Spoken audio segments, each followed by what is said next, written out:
এই সিনেমাটা দেখার সময় আমি সিনেমা হলে 20 রাকাত নফল নামাজ পড়েছি। শুনছি রমজান মাসে নাকি শয়তান বাধা থাকে। ঈদের ছুটির পরে কি সিনেমা হলে গেছে আপনার রূপ ধরে? আরে ভাই কি বলতে যায়, কি বলতেছেন আপনি? সিনেমা হলেও নামাজ পড়েন আপনি? এই সিনেমাটা আসলে এত সুন্দর একটা সিনেমা, কারণ এই সিনেমার ভিতরে দেখানো হয়েছে যখন আপনার গার্লফ্রেন্ডে কেউ ডিস্টার্ব করে কিভাবে তার পাশার ভিতরে বাড়ি মারতে হয়। সিনেমায় যেভাবে দেখানো হয়েছে আপনার গার্লফ্রেন্ডে কেউ ডিস্টার্ব করলে কিভাবে পাছায় বাড়ি মারতে হয় সেটা আপনি শিখতে পারছেন। আচ্ছা, এটা শিখে কি আপনি জান্নাতে যাইতে পারবেন?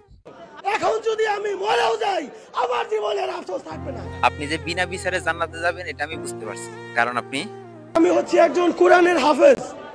আমি প্রত্যেকদিন 5 রাকাত নামাজ পড়ি।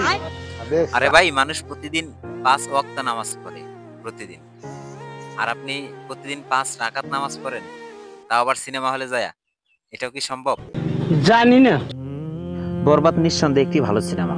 ইতিপূর্বে বাংলাদেশ চলচ্চিত্র এরকম একটি সিনেমা আমাদের উপহার দিতে পারেনি, এবার দিয়েছে।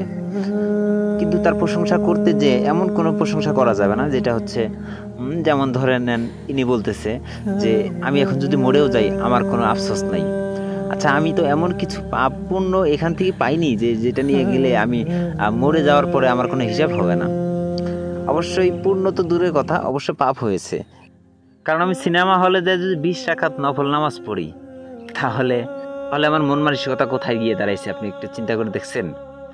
মানুষ সিনেমা হলে নাকি নফল নামাজ পড়ে, আর আপনি ওই মুখে বলেন আমি কোরআনের হাফেজ।